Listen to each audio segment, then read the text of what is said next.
कपड़े धोने वाली बहू। शादी के पहले से ही विभा को कपड़े धोने का बड़ा शौक था। कभी नल के नीचे तो कभी तालाब के पास। अरे मेरी नीली वाली लुंगी नहीं दिख रही है। विभा की अम्मा, कहाँ रखी है लुंगी? अरे वो तो विभा ने परसों ही धोकर रखी थी आपकी अलमारी में, देखो वहीं होगी। वो ना मैंने आज धो दी, मुझे लगा कि गंदी हो गई होगी। अरे कैसे गंदी हो गई थी? उसे तो मैंने पहना भी नहीं। हे भगवान, इस लड़की के कपड़े धोने की आदत से परेशान हो गया हूँ मैं। जितना तो घर में राशन नहीं आता, उससे कहीं ज्यादा डिटर्जेंट पाउडर का खर्चा है। इसकी शादी करवा दो, शादी जाए अपने घर में ही करे काम, फिर चाहे घर के कपड़े धोने हो या पूरे गांव के। हाँ ठीक बोल रही हूँ, देखता हूँ मैं कोई लड़का। वो दिन भी आ जाता है जब विभा को देखने लड़के वाले आ जाते हैं। लड़की मुझे अच्छी लगी। होने वाली सास कहती है, बेटी अगर कुछ पूछना है तो पूछ लो। वैसे तो हमारी लड़की बहुत ही शर्मीली है, जो बोल दो वो मान लेती है, इसे क्या पूछना होगा। अरे कैसी बात कर रही हो माँ, मुझे इन लोगों के घर रहना है, सवाल तो कई है। हाँ हाँ बेटा, पूछ लो ना, क्या पूछना है। आप लोगों के घर कपड़े कौन धोता है? सास का मुंह बन जाता है।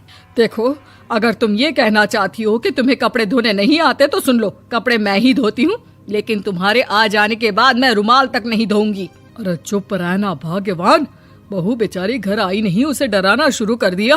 वो क्या है ना बिटिया, अभी तक तो ये कल्लू की माँ ही धोती थी, लेकिन अब तुम्हारे पापा तो दहेज में वॉशिंग मशीन देंगे ही। तभी विभा की माँ बोल पड़ती है, सवाल भी पूछा तो क्या। वैसे भाई साहब, मशीन की तो फिर भी कपड़े धोने की कैपेसिटी होती है। मतलब जो बिटिया दे रहे हैं ना विभा, इसे कपड़े धोने का बहुत शौक है। ये आप लोगों के क्या, आस पड़ोस गांव मोहल्ले सबके कपड़े धो दे और उफ तक ना करे। बाहर देखा नहीं आपने कितने कपड़े सूख रहे हैं? सब हमारी बिटिया ने ही तो धोए हैं। बस भी करो ना माँ, शर्म आ रही इतनी तारीफ सुनकर।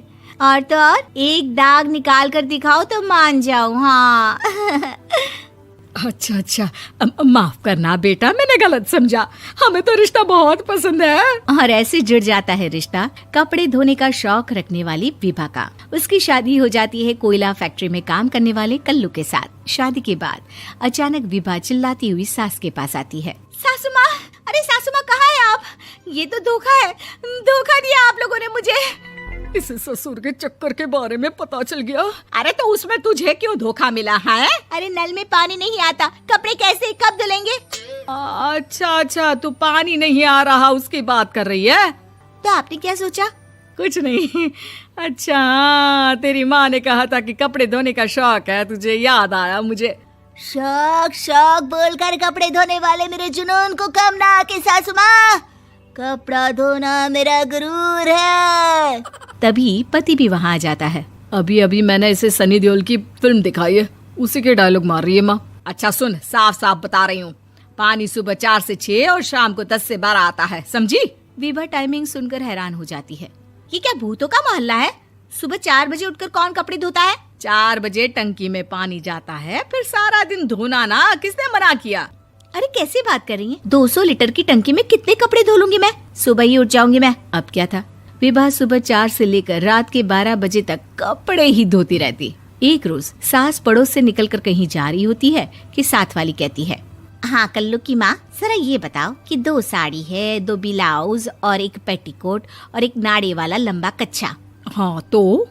अरे तो क्या, कितना लोगी धुलाई ये बताओ। धोबन दिख रहे हैं हम क्या? हमारे पति सरकारी नौकरी से अभी रिटायर हुए हैं और बेटा सुपरवाइजर है कोयला फैक्ट्री में। धोबन समझ रखा है हमें? हाय रे कल्लू की अम्मा, माफ कर दो, वो तो मोहल्ले में यही सब बता रहे थे कि तुमने बहू को कपड़ा धुलवाने के काम में लगा दिया है। सास को पड़ोसन की बात सुनकर गुस्सा आ जाता है। वो घर पहुंचती है जहां घर के बाहर ही इतने सारे कपड़े सूख रहे होते हैं जितने कि किसी धोबन के घर पर। अरे ओ कल्लू की दुल्हन, बाहर निकल। माँ जी यहीं आ जाओ, बाथरूम में चादर धो रहे हैं हम। अरे अभी हम धोते हैं, तुमको बाहर निकलो। ये आस पड़ोस वाले बोल रहे हैं कि हम बहू से कपड़े धुलवा कर उसे कपड़ा धोने वाली बना दिए हैं। अरे छोड़ो ना माँ जी, किन लोगों की बातों में आती हो?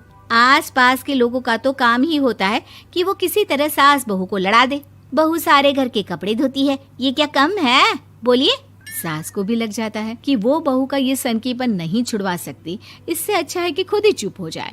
एक रोज सास और बहू मंदिर जाते हैं, जहाँ सास की साड़ी वहाँ खड़ी भीख मांगने वाली से मिलती है। माँ जी क्या बात है, आपकी साड़ी उस भिखारन से कितनी मिल रही है ना? हाँ हाँ देखो तो, दोनों की साड़ी मिल रही है। क्या बात है कल्लू की अम्मा, तुम खुद को तो अफसर की बीवी बताती हो और ऐसी सिंपल सी प्लेन साड़ी पहनकर घूमती हो। सिंपल और प्लेन नहीं है ये साड़ी। तो क्या सोने के धागे से फूल बने हैं?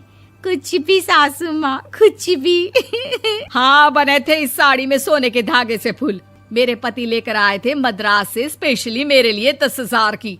ताहे भाई साहब इस भिखारन के लिए भी सेम टू सेम साड़ी लेकर आए होंगे 10,000 की। सास उस वक्त तो कुछ नहीं कहती, लेकिन बहू के साथ घर आती है और अलमारी से एल्बम निकाल कर लाती है। ये साड़ी देख रही है, ये वही साड़ी है जिसे मैंने अभी पहना था। इस साड़ी में ये जो चमकदार फूल दिख रहे हैं ना, ये सोने के धागों से काढ़े गए हैं। लेकिन तू लोकल वॉशिंग मशीन ब्रश से घिस घिस कर सारे फूलों को निकाल कर साड़ी प्लेन कर दी। मुझे माफ कर दीजिए सासू माँ। और तो और, जब मैंने तुझे तेरी गलती के लिए कुछ नहीं कहा, लेकिन तूने तो सबके सामने मेरा मजाक ही बना दिया। क्यों? बहू को समझ में आ जाता है कि अब से उसका कपड़े धोना बंद।